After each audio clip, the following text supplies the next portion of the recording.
What if everything was connected? Your story, my story, and everyone's story. Love, hate, night, day, and it was all on repeat. What if you recognized the patterns? What if your existence was small and big at the same time?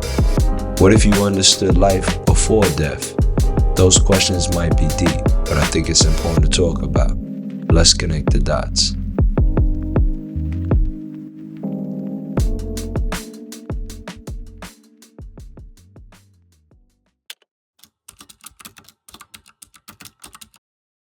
Welcome to Connecting the Dots podcast with yours truly, Cody.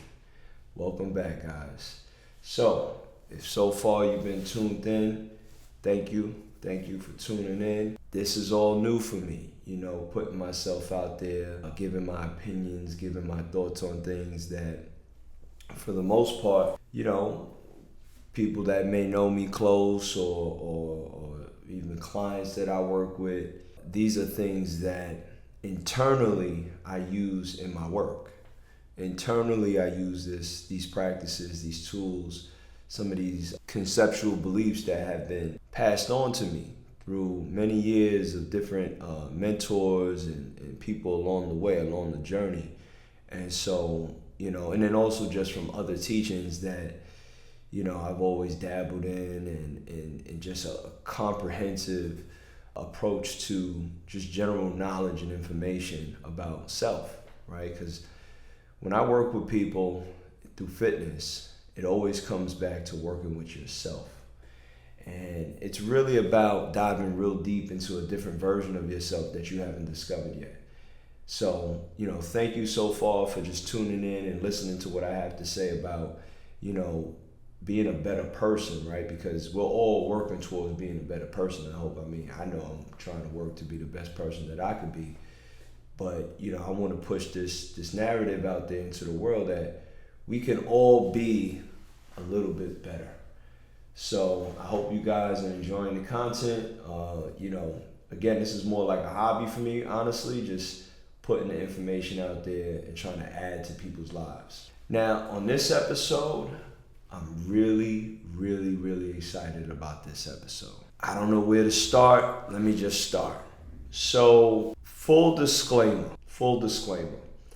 Most of what I'm going to be talking about in this episode is some of this stuff is scientific that you can go right, and I'll put some references and you can go and look up a lot of this stuff. A lot of this information is current, things that are dealing with technology, some biological factors, some things that deal with physics and things like these are basic things that you can look up yourself and kind of validate for yourself. I'm no expert in most of these categories that I'm going to talk about, right? Like, for example, I'm not an expert in brain surgery, all right? But if I've read some stuff or I've watched some stuff about brain surgery and conceptually it connects to me to something else that I'm like, whoa, that's interesting because that connects to this. That's the purpose of me doing this podcast. The purpose of me doing this podcast is to, I'm a student of many things, but as a student of many things, sometimes you start to see a correlation between a lot of things. So putting it out there, full disclaimer, please do your own research on some of the topics that I'm going to be talking about today. With that being said, this episode is about vibrations and frequencies. This episode is going to dive deep into how energy is always in motion. Energy is always in motion. And what I mean by that is literally if you think about electrons and protons and, like very, very small molecular things, they're moving at a very fast rate to the point where we can't physically see that the atoms in the table is moving very, very quick, right? To where it's moving so quick that the table is a fixed object to us, a solid object to us. And everything is in motion. This is a law. This is a universal law that everything is in motion. And energy to me is something that I deal with in terms of working with people. When I work with people, you have to kind of learn how to match people's energy or help them alter their energy to some degree.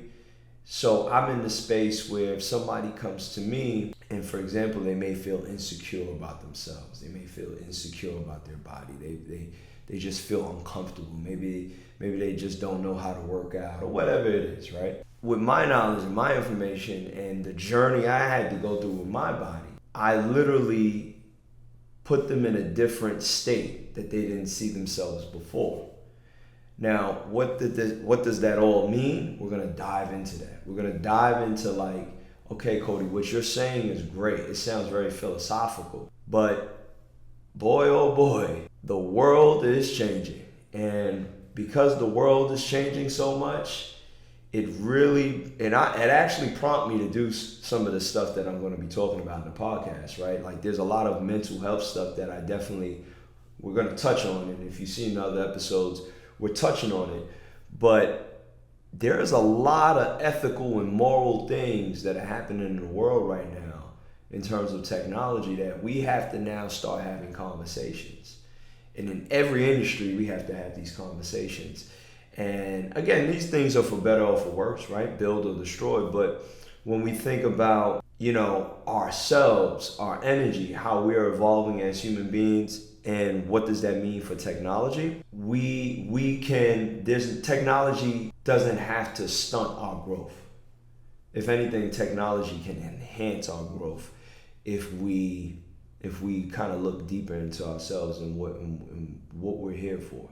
So we're going to tie all of that to put all that together today. Now, what do I mean by connecting certain things, right? Well, I'm a science buff. I love science. I have a degree in exercise science, but when I'm not like, a doctor or anything, but when you study anything that is biological, right? When you study the body, anatomy, physiology, and you study structure and you study function, you really get obsessed with how things are structured and then what do those structures do, right? You want to know the function of those structures. Vice versa, if there's a function, you kind of want to understand the structure. And, I've always had this like kind of engineer mindset when it came to the body. And if you study the body long enough, you get interested in the universe. Because when you look at the body, when you look at the brain, these are fascinating things that, for the most part, we fully don't still understand the brain, which we're going to dive deep into that today. And for example, we don't understand things like the depths, the full depths of the ocean, the furthest parts of space, and right in between our eyeballs right here, in our skull, we have this thing that they don't fully understand, right? Like people look towards experts, right?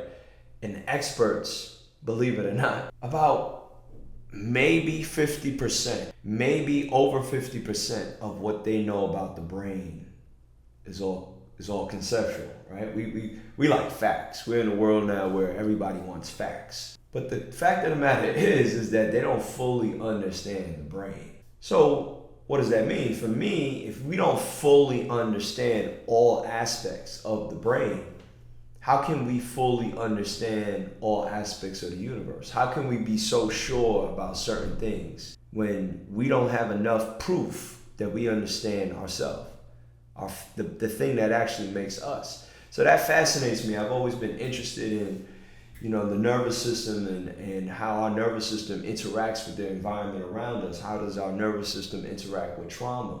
For obvious reasons. I've always been curious about all of these fascinating things when it comes to, how we evolve as human beings. Like when you look at how we've evolved even just from 10 years ago, right? Like we're gonna dive really heavy today into the conversation about social media and our frequency. Social media and music and all of these things that kind of alter our moods, our actions, behaviors, our opinions. Like literally every single thing is so by design now. Before there was a little like lax, but now everything is literally by design, right? It's kind of like you walk down the street because that sidewalk was built.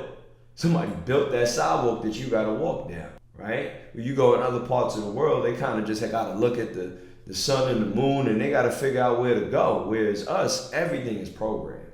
So let's be clear that everything to some degree is on a program, right? And then we're on a much larger program universally by universal laws that govern things, right?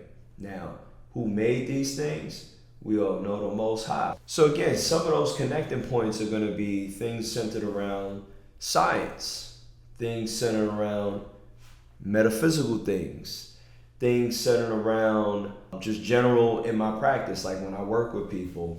So all of these connection points of, philosophies, some factual stuff, and some experience stuff, and it's just all, I just want to put it out there. I just want to share with you guys, right? And maybe it might resonate with you. I don't know. But these are my thoughts. These are my opinions. I'm not here to tell you this is the way. I'm not here to tell you like this is how you should live your life. By any means, remember I think I did a video a couple months ago. I'm nobody's life coach. I truly am no one's life coach. But I will say this. If I live life and I learn some lessons along the way, I'm always willing to share it to people that want to grab a jewel or two, right? The same way somebody did that for me, or multiple people did that for me, where they've walked the path and they just want to give me some jewelry, right?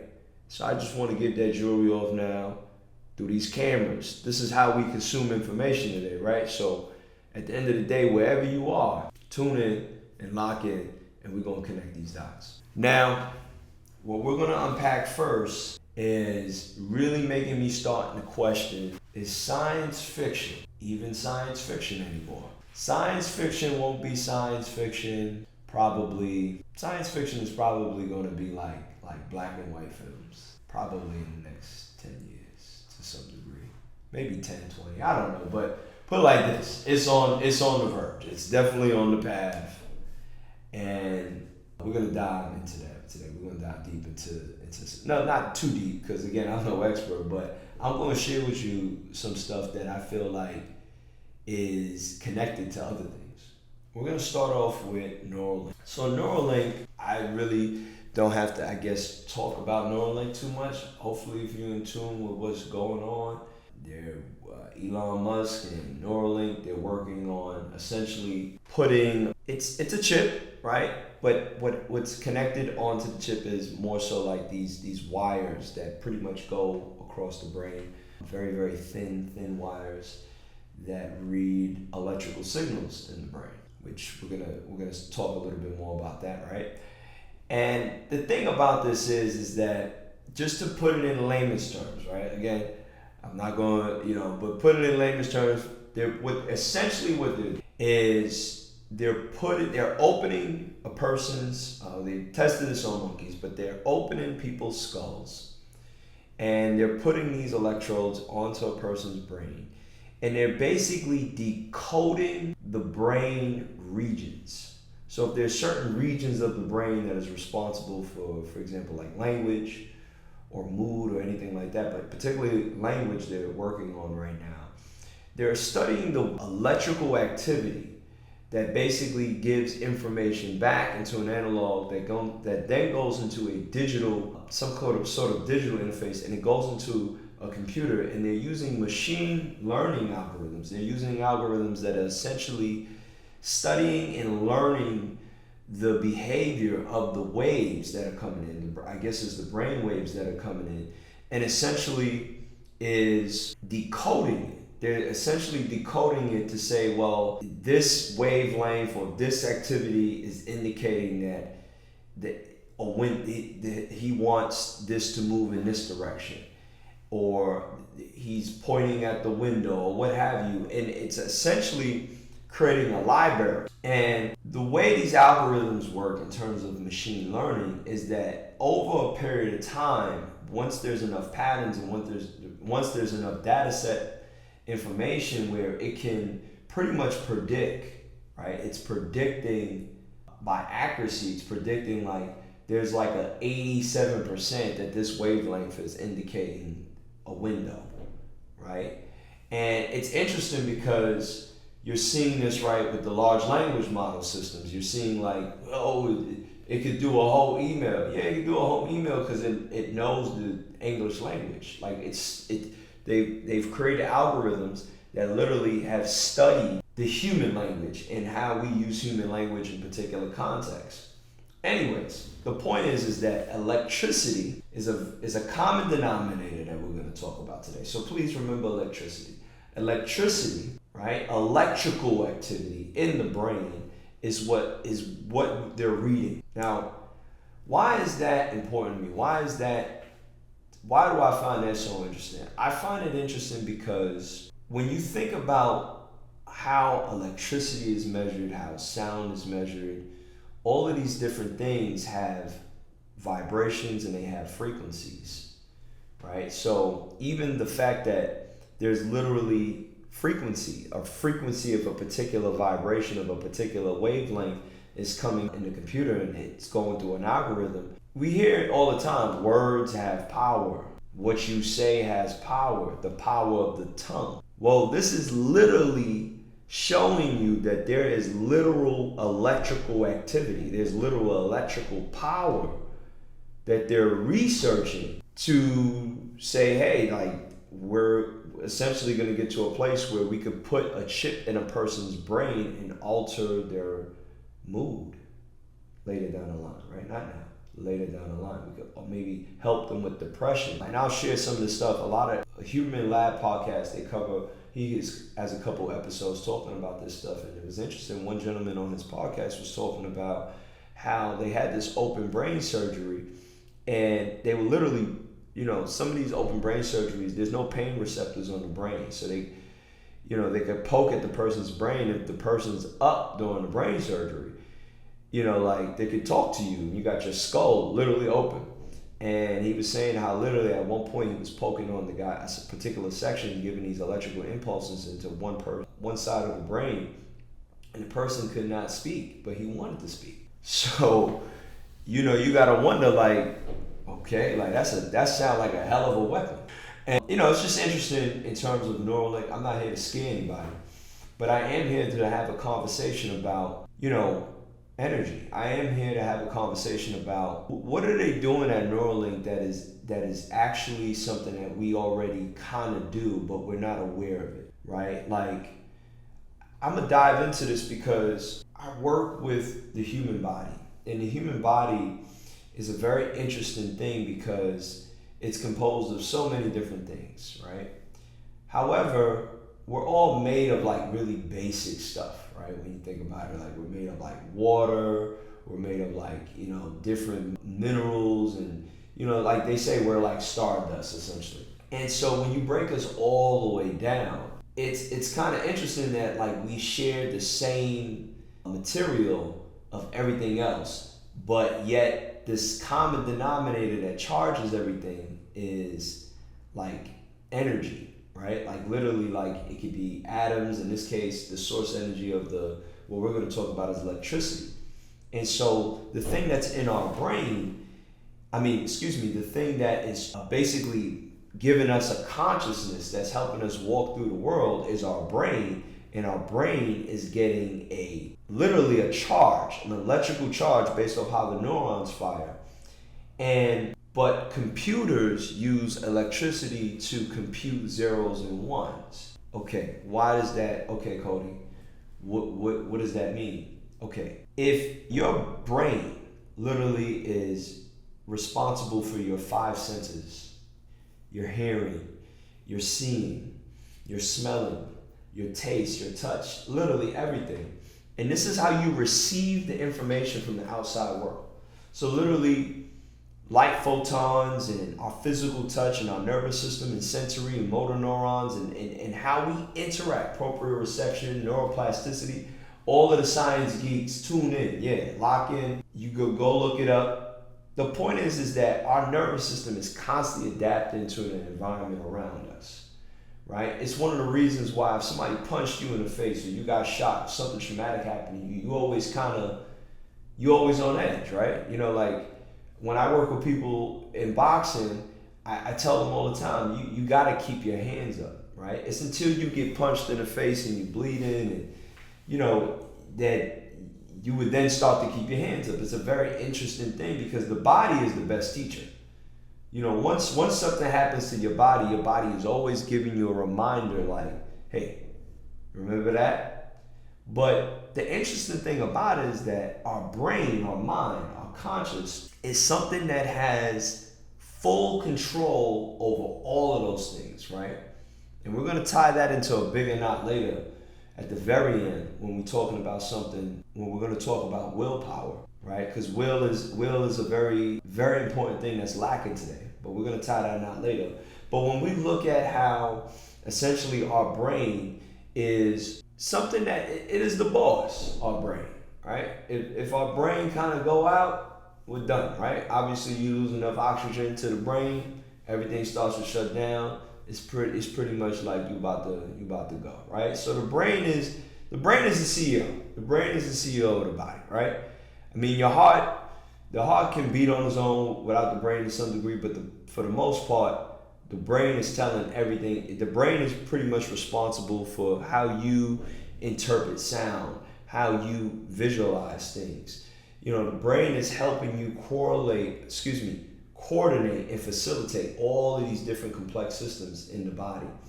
So what does this tie into? Why would I tie how the brain is being energized through electricity, and why would I tie that into computers? Well, it's interesting. When I started to study computer science and I started to get interested in it, and I started to understand that, man, all of these super complex computations are just simple zeros and ones. So the same way how our body is so complex, but it goes from complex to simplicity. It goes from complex to simplicity. It doesn't go complex to some. It doesn't get simple and then complex, right?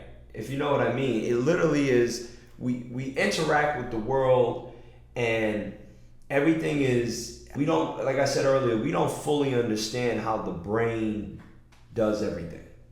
So it's complex, right? It's something that we can't fully understand, but yet we can understand, what's in ourselves, right? We can understand the simple things, right? We have microscopes that can pretty much go like, oh, okay, that's like this, and it does this, and blah, blah, blah. But it's like, we don't understand the brain, right? But we can understand the cells that's probably in the brain a little bit. So this thing that they're doing with Neuralink is called brain mapping. And brain mapping, essentially, it's not nothing new. It's not like Neuralink has been, they're just the only ones doing it. It's a field, and it's a whole thing in itself, and it's been around. But it's interesting because brain mapping is essentially just mapping out the different regions of the brain, and they're studying the electrical activity and probably some other stuff in what exactly is going on over here. What's its relationship with here, and how does it do it here? So they're augmenting the brain. They're enhancing the brain. They're trying to decode language, but as we start to decode language, we also start to figure out, what affects our mood and maybe how to alter those things. So it's a very, very interesting thing that's occurring right now in science, and a lot of people are scared, but I think also importantly people should pay attention, because you fear what you don't understand, and it's important to really learn about certain things, at least just get a basic understanding of things, so that way you can kind of prepare and pivot and try to, in this case, spiritually speaking, adapt. Because we already see now, spiritually, people are lonely and nosy. I call it the lonely and nosy algorithm, that Instagram and TikTok and all of these things, because it's either for entertainment or just gossip reasons. People like to have an idea. It's literally, imagine the algorithm that left a block where people can watch other people and then talk about them behind closed doors. Well, now the algorithm is designed in that. And again, it's not like a all and be all. I'm just saying that it feeds into that narrative. So if they've tested already these components in one capacity, well, now when we start to manually put things into the brain, it's about to get very, very interesting in terms of augmenting the human body, right, to enhance performance. So these are very ethical conversations that are going to happen. They already happen. They're happening with the experts in the industries, but I think it's important for creatives and normal people, just like us, that are not always in that space.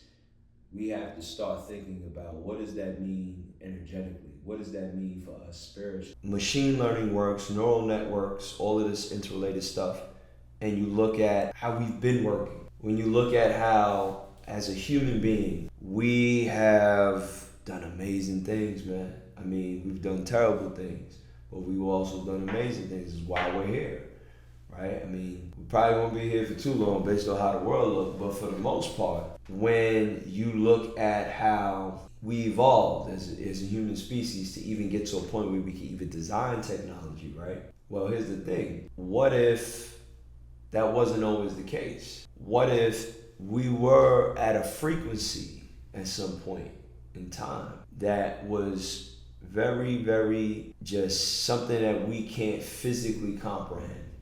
And when I say physically, I mean our five senses can't comprehend it. We can't see it, we can't smell it, we can't taste it, right? We just can't. So if we can't sense these things, we can't conceptualize a thought around it.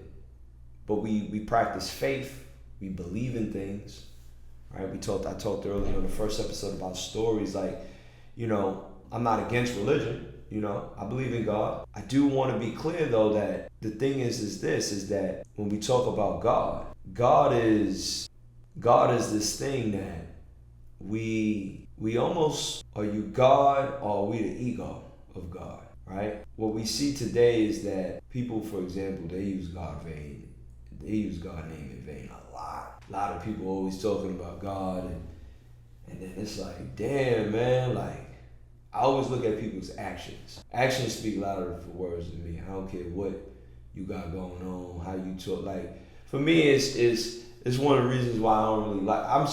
Look, this is still new for me, man. Talking, doing this, I'm an action person. I like to really touch you and feel you and see what's up with you. So God to me is like, God is in the tongue, but God to me is nonverbal.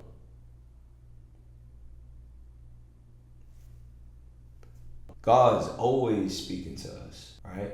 So to me, God is also this vibration, this energy that we feel, a frequency, right? You hear the God frequency, you hear that, you see that sometimes floating around the internet, people doing whatever on that, and I think there's some truth to that. I think that there's definitely a level of energy that you could reach where your actions, everything that you're starting to do is out of love. Everything you're starting to do is out of positivity. Everything you're starting to touch is you're building it up, right? Every word you're speaking life into people, right? You're speaking life into yourself. So God is a frequency, right? And even when they look at and study the brain and they actually look at a person's brain under stress, when they look at a person's brain under stress, there are certain brain waves that come off of stress that are similar. And now, again, stress is relative because you could be stressed out for a good reason. You could be stressed out for a bad reason, right? Polarity. You can, but also going back to the vibration frequency part, but then there's brain waves that also show very like poised people, right? When they put those brain things on the monks and they're like, yo, how are they so, like, why is their brain waves showing like, like they're about to take a test, but they're just there calm?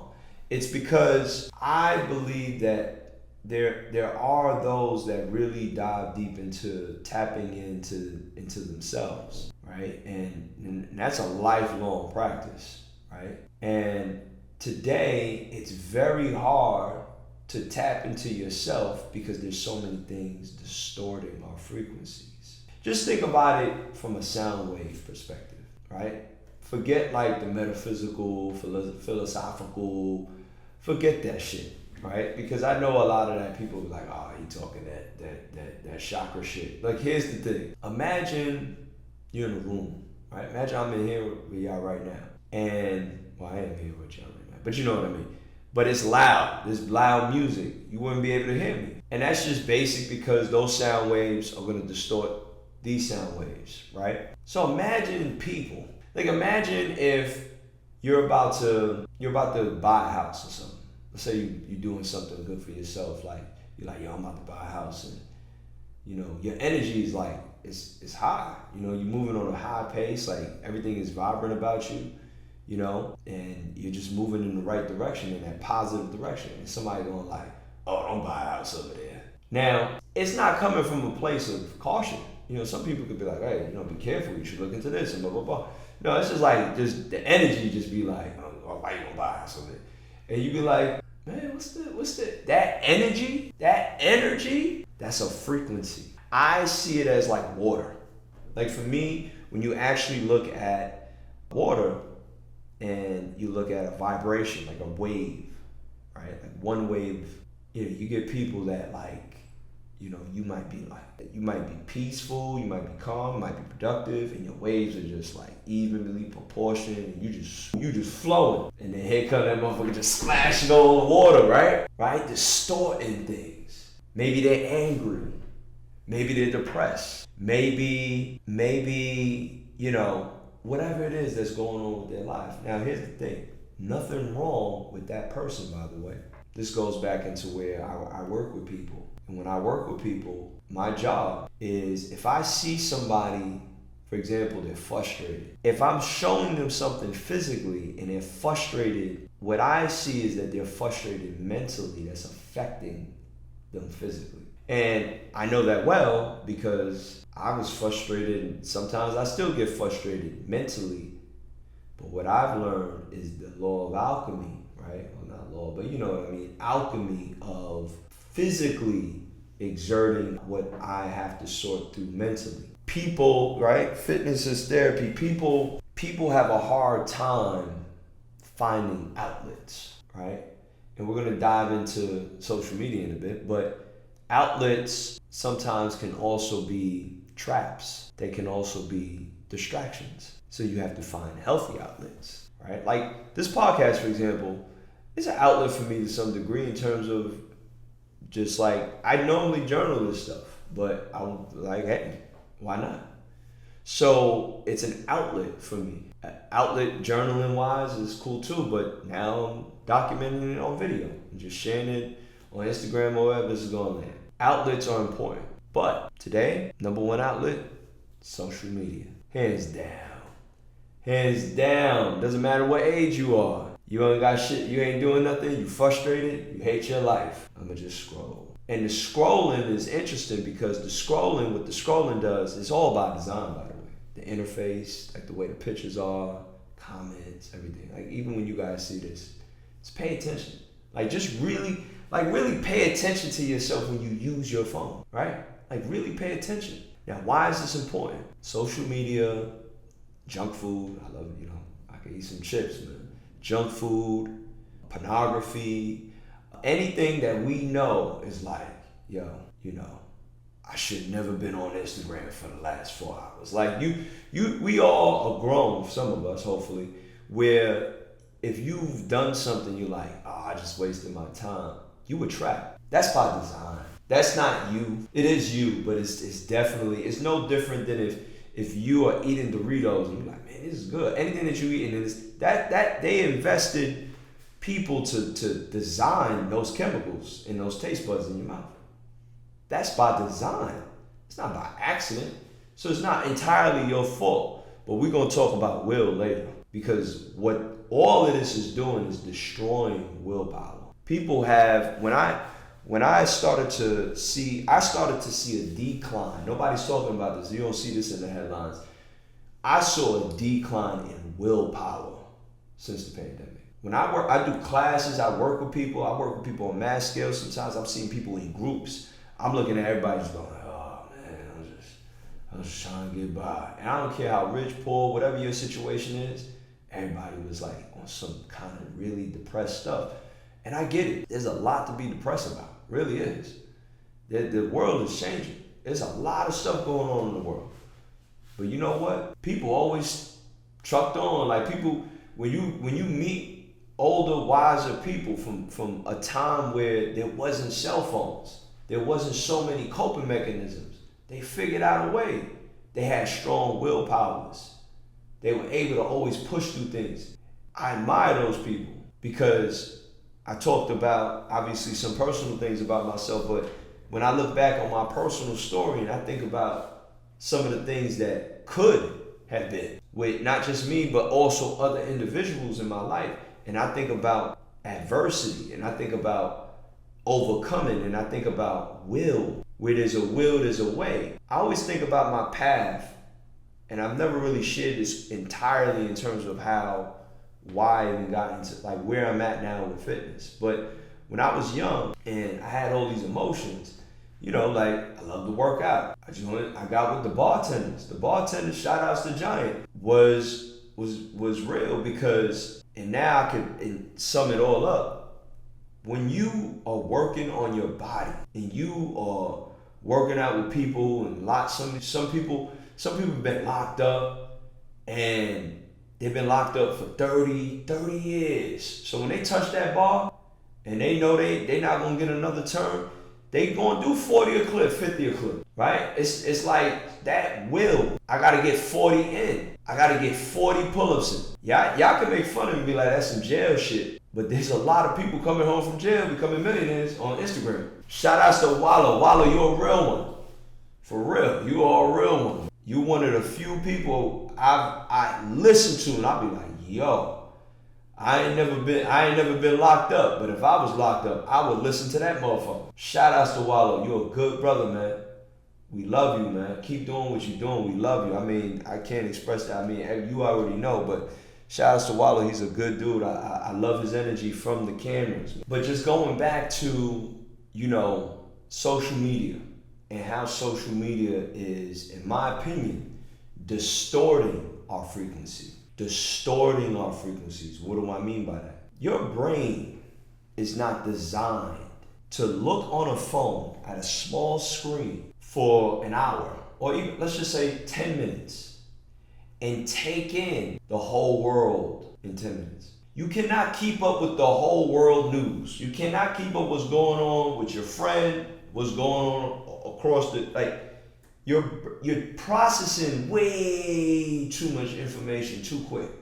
You laugh in 1 minute, you traumatize the other, you validate it the other minute, you depress the other minute. You're taking in too much information too quick. We tell people all the time, yo, I tell my daughter, eat your food slow. They say eat your food slow so it can digest better, right? When you eat a meal quick, you get a stomach ache. Imagine this information, we're taking in so much information so quick. Information we don't know if it fully is even real now. That's a whole nother conversation. But the point is this, you're taking in information at a high rate, a high frequency. And it's not a good high frequency. It's a high frequency where it's your brain, your nervous system. You see people more like they're shaking, right? I move a lot. I get it. I'm a little fidgety too, but you see people kind of like, they're always on edge. They call it, what do they call it? Doom scrolling. They're always feeling like something's going to happen. And the thing is that there's enough research out there on anxiety and depression, and obviously with young children, on how social media is affecting them. But I work with adults, and let me tell you, man, the kids are looking at the adults. The kids see us. You can't blame the kids because the kids see us. And even if they don't see us on the phone, what they see is that we, for the most part, when we get stressed out, we resort to something that may not be the phone, but it's a video game, it's eating junk food, or it's whatever. We don't have these like productive things to go to, right? This is why I love what I do.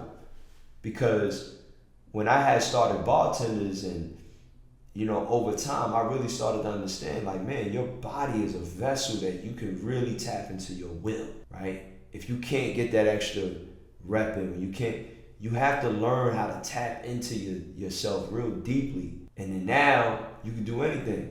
That boy David Goggins, man, he fired me. I know he pissed a lot of people off, but hey, different strokes for different folks. David Goggins is the truth because he's just like literally like he was sent here by God. Just show him will. like David Goggins was sent by God. Show them will. Yeah, go run 110 miles, and then after that do 20 burpees. Like he gonna do that shit because he make people uncomfortable because they're like, oh, you don't need to do all that. Yeah, because you won't do shit anyway, right? And that's just the reality. The body is being distracted, right? It's being distracted by your phones. Now, music, for example. Music is another one. When you listen to music from a different time period, and you hear the natural instruments, you hear the different beats, and you hear all of the different sounds and whatnot, it actually, and I'm not going to go down the whole chakra shit, but it actually is triggering things in your brain that actually is inducing happiness, relief, right? Like this is not even me just being like that. I listen to binaural beats. Again, shout outs to the Huberman Lab podcast. Huberman Lab podcast. Shout outs to him. Great podcast. Check that out. Look, I'm just sharing with you guys what I've saw so you can watch it and come up with your own conclusions on these things. But the binaural beats, the binaural sound waves, dope. Because guess what? Y'all seen they clone Tyrone. I hope y'all seen that because when homie walked in the club and they had the and like people just started getting hypnotized, drill music, like come on man, like this music is like, and I'm not getting at the artist. I'm not even getting at the artist. It's more so about where we are frequency-wise. Because sometimes the music get motivated just off where your frequency's at. I'm gonna go drill a motherfucker real quick. I wanna go punch, I wanna go kill that motherfucker. That's your energy. So that's gonna go into the music. That's why we love 50 from back in the day. Okay? There's a lot of motherfuckers that never picked a gun up in their life and they love 50.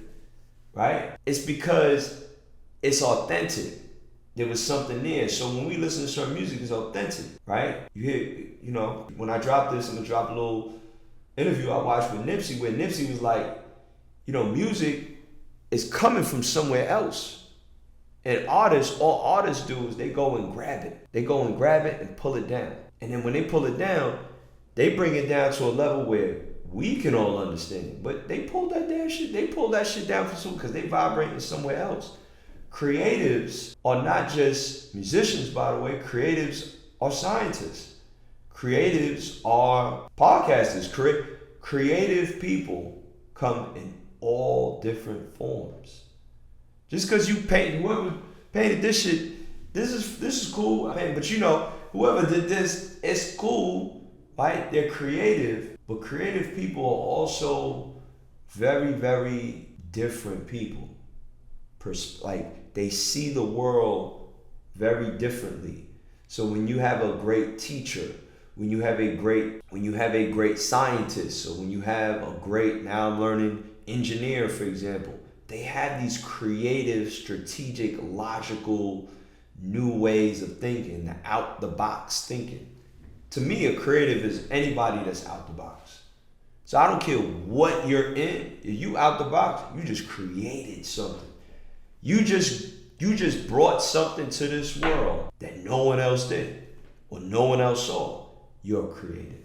You're creative. Now, one of the things that I recently just learned about, right? And I don't really know a lot about it, but I thought it was kind of interesting, was this thing called synesthesia? Synesthesia. I hope I'm pronouncing that right, Hey, East New York, man, this is what happens. You're from Brooklyn, you ain't always gonna pronounce your words right, but I'm trying, all right? So, synesthesia, right?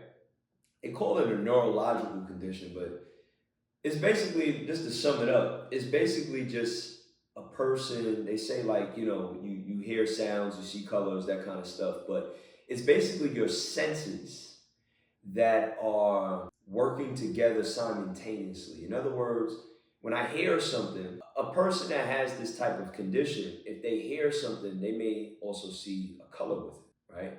So when you think about like artists, like musicians, where they're like, yo, I want to see the blue when the beat drop like this, like they can see the whole vision. So when I saw this and I read this, I was like, man, like I'm like this in so many ways, not just through pictures, because I used to draw, I used to write when I was young, but with movement for me has always been like, I just like I'll like lock in. Like martial arts to me is like a language, right? It's like something that you're trying to constantly decode and figure out. Where somebody might just see it like, just a body movement. I'm looking at it and I see philosophy and I see like colors and I see sounds and I see words and I see a lot of things when I'm working with somebody, right? Like it's one of the reasons where if I'm working with somebody, I can sense that there's something going on more. And if I sense something that there's more going on, then I could probably work with them in a particular way and connect with them on a different level. And then they're like, all right, cool, I'm gonna let him help me. I'm gonna be a little bit more vulnerable. So I could, because when you go to somebody and you're vulnerable, right? It's easy to be like, nah, I ain't doing this, right? Because at the end of the day, it's uncomfortable to be vulnerable. But when you are able to, if you've been doing it for a while, you're able to read energy and you're able to even modulate people's energy or frequency. It's interesting because you're helping them. At least I hope I am, right? Because I'm only doing what was once done to me, right? Where if I go to the park and I'm angry about some whatever little bullshit I was angry about, like I'm doing pull-ups, and you talk to a motherfucker that just did 30 years in prison or whatever, and you looking at your life like, well, shit, I shouldn't be complaining, right? And you start to develop this willpower. You start to develop this mindset of like, cool, I can get through stuff. So, I just took that and put it into coaching. I don't care who it is I'm talking to. I don't care, man. I mean, I work with clients that got a lot of money, and I work with people that are just normal people like me, where, at the end of the day, we all need a good conversation sometimes. We all need a good push. We all need a good somebody in our ear to help us get through something, right? And, again, this word I'm gonna keep throwing out there, and I'm gonna tie it together at the end, which is willpower. Our bodies is the key to developing our will. So shout outs to the creatives, right? Because in my opinion, we're needed. We're needed right now. Because in this world, what we see right now, we got the platforms. We can use these things for good, right? So I love what I see when I go on certain people's pages, and I'm back on Instagram, back on all this shit, and I'm putting parameters around it because it's too much. But I like when I see some healthy stuff out there. It's making me, I want to be a part of it. You know what I mean? But there's a lot of bullshit. And because there's so much bullshit, the frequency, it keep doing the drama. It keep you disharmonized. And then that frequency now, you actually start to leave out the phone and go into the real world. And that frequency carries over. So you're starting to see, and I think I mentioned this in the last episode, you're starting to see our negative energies, whether if it's going into the phone, where if I got something nasty or negative to say, like it's crazy to me when people take the time out to write something negative to somebody, boy. It's like, yo, you really gotta be doing nothing with your life. Like, you really gotta be doing nothing to sit there and type like, yo, fuck what you doing. Wow. You ain't doing nothing. You don't gotta go to the store, nothing. Because at the end of the day, when you think about that, like in real life, your frequency must be terrible. Terrible. Like your whole energy must be terrible for you to be like, yeah. Like, wow. Check yourself on that, right? Right? I'm not actually, I don't think I've ever really done that. Because it's like, for me, it's just like I could just scroll and, like, cool, I don't agree with that. Or, well, I guess that person, that's how that person feels, or whatever. And it's like, I deal with people in real life. If you're an asshole to me in real life, I know how to treat you, right? If you're a good person, you're a good person. Instagram is literally, or TikTok, all these social media platforms, it's designed to actually create discourse. It's designed to create and galvanize a community, but it's also designed like, oh, this beef, this drama. It loves Kendrick and Drake right now. It loves it. It's perfect. It's perfect. For all we know, hey, I don't know. I'm gonna just leave it at that. But for the most part, at the end of the day, the algorithm is working. The algorithm is constantly gonna keep distorting the frequency. So shout outs to the artists, because the artists are important. We need artists to put out great content, put out great work, put out output. Like, listen to the song Hitman and Hit Boy and Nas. I said Hitman. Hit Boy and Nas and Hit Boy got this one line where he was like, "I'm focused on the outcome. I'm focused on the output and not the outcome." Right? So artists like just any artists out there, like just focus on the output. What are you putting out into the world? Don't worry about the outcome. Right? Worry about the outcome in its realistic form. In other words, I do, and I'm saying this because working with people, we get into a dream state. We dream, but we know, especially if we do believe in a higher power. Faith without work is dead. So after you pray, go work, create. When it's a law. You either create, build, or you destroy. Destroy sometimes comes from inactivity. When you don't move your body and you don't take care of it, you're destroying it. Our bodies is designed to move, right? It's designed to, we gotta get out, we gotta move our bodies. Even when we feel low, we gotta get up, we gotta go get some sunlight, we gotta stretch our legs. This is real practical information. This ain't nothing new. But let's correlate it to how it all ties into how they're putting chips in your brain now and studying the electrical activity. And they may just be like, well, we'll fix depression, or we'll keep them in that state for a longer period of time, or we'll make the algorithm. You already programmed. The algorithm already, they don't even need to put a chip in your brain. The algorithm is already a version. So they don't need to manually put anything into your brain. They already have an external version. But it just goes to show you how powerful our brains are. It is a very terrible thing to waste. And the body and the brain go hand in hand. When you don't move the body, the brain can't fire properly. If the brain can't fire properly, how can you connect to the higher source? How could you? When you're on a phone, right? My posture's terrible about how I'm saying this, but when you're on the phone like this for hours, right? It actually changes your cervical spine, it distorts your cervical spine, and puts excess pressure onto the disc. Now, your cervical spine is responsible for all of the major innervation of all of the major organs in your body, your heart, your lungs. People got breathing problems, people got heart problems. Your breathing is connected to your nervous system is connected to your emotions, frequency, brain waves, everything is connected. Connect the dots, right? So we hear, my chiropractor out in New York, Mr. G, he said, sitting is the new smoking. I'm like smoking right now. I'm sitting for a long period of time. It's gonna be a long podcast. I hope. Man, I gotta chop this up, y'all. Yeah, I've been working. But the point is that you're distorting your frequency from a potential high, frequent, energetic. Let me get out. Let me go conquer the world. Let me go innovate. Let me go do something. Let me go lock in. Let me focus. Let me polarity, right? Let me go create. Let me go build, right? To stagnant. I said in the beginning of the episode, everything is emotion. So you're like, well, Cody, you're stagnant. I guess you're not in motion. Yeah, but you know what? We are working on different laws, right? For example, if I said earlier that if everything is in motion, but I can't see the atoms moving in the table, and the table looks still to me, it looks silent, right? That means that it is true that everything is in motion, but I can't see it. I can't interact with it. This is why, the things that we can't explain scientifically is always going to be a debate. It's always going to be something of interest, like aliens and ghosts and all this shit.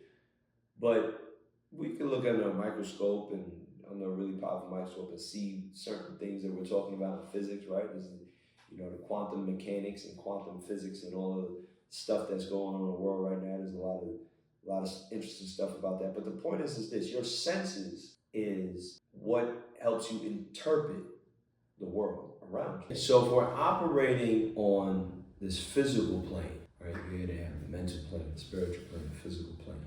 I'm now talking the metaphysics. When we look at the physical plane, we have the laws of motion, for example. So think of inertia, Newton's law, right? Inertia. If I roll a ball in motion stays in motion until something stops it. Gravity or an object or something, right? Well, think about our energy. Think about if, for example, I said earlier, electroactivity in the brain produces a word, for example, so you can actually say that words have power, literally has a power source. If I say, oh, I think I'm gonna do this. The inertia of that. Let's just think about it practically. Like, let's not even thinking about it like in the spirit. Let's just think about it practically. If you think about doing something, that just simply means you're going to just think about it. You're not gonna do it, right? Doing requires will. Will requires intention. Intention requires some level of I gotta stress. I gotta do this. You gotta stress it a little bit. You have to put yourself in some kind of condition, in some kind of state to go and do it. For example, there's this thing that I learned recently that I thought was amazing. And it's a concept that they use in machine learning algorithms, because there's multiple different types of machine learning algorithms. And there was this general concept that they go about, which is called explore and exploit. And exploit is interesting because I'm not going to go too crazy on the exploit. I have a lot of ways I could phrase this, but I think exploit just really means, hey, I'm going to give you all of the information, right? I'm going to give you, for example, ChatGPT, I'm going to just give it the internet. Study the internet, exploit the internet, and then now you can guess up any response to an input and give an output, right? That's how it works, right? It's going through very sophisticated neural networks and machine learning algorithms, and then gives you. So this is exploit. We gave it the information. It knows what to do. It'll figure it out off of that information. We do that, right? We learn information. They learn about the brain, for example. And in the exploration, the explore world, they realize that what we learned about the brain is not entirely what we're seeing. We don't know everything about the ocean. We don't know everything about space. This is why I'm interested in. I like science. So when you look at the brain and you're looking at, okay, we don't fully understand the brain. This exploit concept, the explorers are tapping into a different frame of thinking about how they see things, and you're sometimes debunking things that we tend to exploit, right? People argue about, that's facts. Give me facts. Everybody wants facts. Fact checking. Fact. Shut your fat ass. No, I don't want to think about. But shut your fat ass up, man. Everything is a fact. I need facts. You don't know what facts is. Most people don't know what facts is, right? Most people don't even know how to go about looking at what even makes research. People go, research says, but yeah, research says what? Like, what research have you done? Go into the world, interact with things, be practical about it too.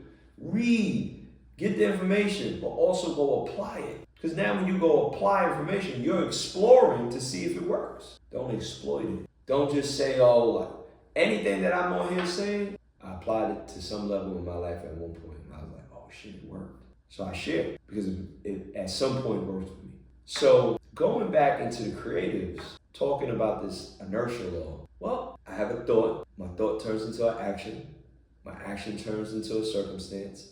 My circumstance turns into a cause. My cause turns into an effect. My effect turns it. You can see where I'm going to connect the dots. Man, I've been going down this path lately, and it's funny because there's a lot of other thinkers out there that, what if we're all on different frequencies, right? I'm saying, I'm not even talking about frequent, like, obviously we are, because we don't get along in everything, in every capacity, in every situation. But what if the creatives, what if there's certain people that they just see the world, when you take white light, for example, and you put it through a prism, right? And then the 7 colors come out, but it all came from that one source of light, right? What if like that one source of light turned into many, like earlier we talked about perspectives and perceptions, just many interpretations, perspectives, and perceptions, right? And it was just on a multiple. It was on a constant law. So when you look at creatives and they have these abilities to create things, they're communicating with something that's very different, that's verbal. Because let's talk about communication. Communication, language is man-made. Language is a man-made thing. Speech is something that our bodies produce, right? Movement, non-verbal, no sound, movement, movement. Movement is a language. They recently found, I was diving into some of this research, I've mentioned this before on other podcasts, they're seeing that the plants, the trees, they communicate. We study whales, we look at things. These are fascinating things. They're now using machine learning to figure out all these things. But the interesting thing is that we've kind of always done this to some degree. We do it when we create things. We do it when people make poetry, people make art. We do it when you see athletes go beyond a certain point. We do it in every capacity because we're all tapped into something a little bit different than the other person. And we're always trying to figure out this harmony. We're all trying to all get on the same wavelength. That's why music is so interesting, right? Because music, I've seen people listen to music. I remember one time I was out here, I was playing, I'm in LA by the way. I'm from Brooklyn. I'm listening to Jay-Z and I'm listening to, what was I listening to? I was listening to, anyway, and Jay was like, just talking about Brooklyn. I'm blasting this shit.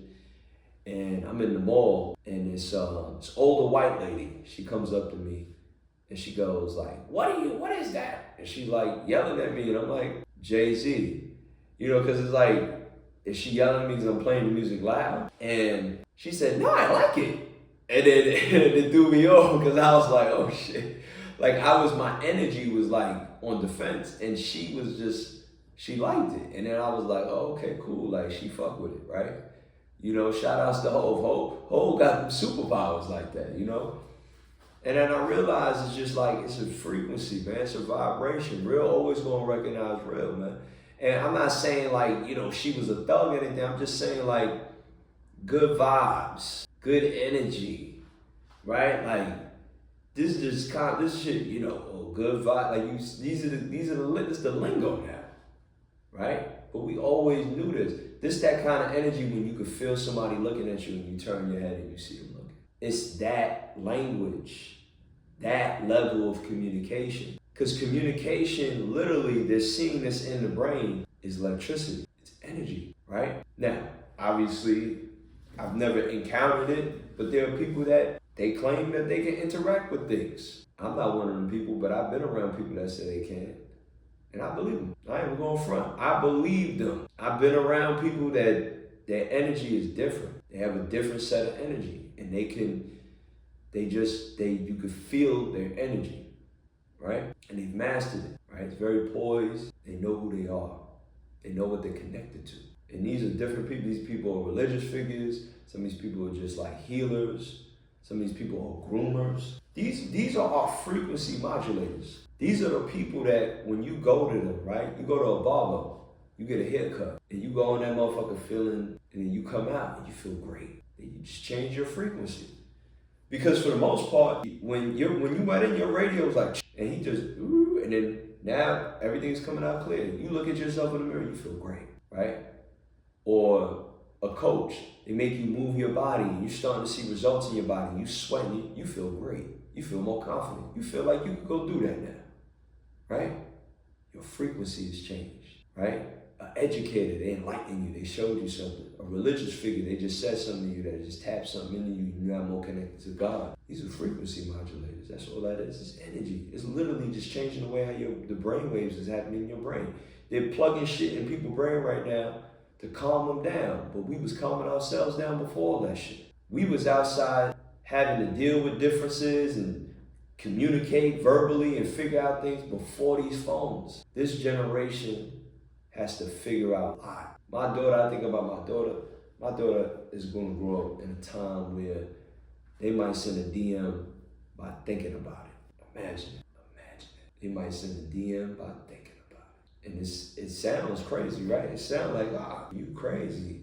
You talking all this chakra shit, Cody. All right, cool. You know, I guess I am. Now, going back to social media a little bit, just to dive into that, I had this concept that popped in my head one day. I want to share. So one day, and this goes and ties into how I believe the social media is definitely like desensitizing us and making us very, very unhinged in our nervous system and our frequencies, right? And this is my analogy. So I live in a building, obviously, and they have fire drills sometimes. Very annoying. Sometimes they randomly just happen. And it's a false alarm, right? You've probably been somewhere where there's constantly false alarm, maybe in a commercial building or what have you. But, imagine if a fire alarm went off every day. And the first day you're like, yo, shit, I gotta get up out of here. I think there's a fire. By the 30th day, you might not even move. You may at some point even get used to the sound of the fire alarm. A false alarm, right? You're comfortable with the idea. So this analogy came to me of like this fire alarm, like protocol almost. Like our frequency on how we communicate now, digitally, is constantly in fight or flight, right? For those that don't know, you have a fight or flight nervous system, sympathetic nervous system, you have a parasympathetic nervous system, your rest and digestion. This is your state of rest or digest and poise and calm and, right, build or destroy, right? Night, day, you go to sleep at night, parasympathetic, sympathetic, you wake up, you get going. Like, it's interesting how the duality is built into the body. It's a different topic, but the point is well, I guess it all correlates, but the point is this. When you are constantly putting your nervous system through a state of, like, unhinged, nervous, like, whether it be through laughter, this is how you're receiving the information at a high frequency. Well, the thing is that how could you ever take your time with something? How could you ever learn how to actually be present and be in the moment and slow things down and do things that are difficult and work on things like will and work on things like will through your body, right? And how could you do those things when you're constantly feeling like I gotta know everything and be everywhere and do everything, and it literally has your nervous system in a state of like a fire drill, right? But there's no real fire. There's no fire, right? I actually heard somebody say that analogy before, I guess. Maybe that's where that fire drill, but it hit me because one day the fire alarm went off and I just went straight to sleep. And I was like, well, fuck it, I guess I'm gonna burn in here. I know that's not good to say and pass this information on, but the thing is like, it got to that point. But think about how information is doing that to us. We see things and be like, yeah, oh shit, he got shot. Like, yeah, that's a human being, man. They got shot. There might have been a time where, if you saw somebody get shot in front, like, I hope nobody ever, maybe some people have seen a person get shot. I once had a person share a story. One time, somebody at the gym, I was at the gym, this person was having a heart attack, and I jumped in, I did CPR, and the person died, right? He was already on his way out. And I watched him die.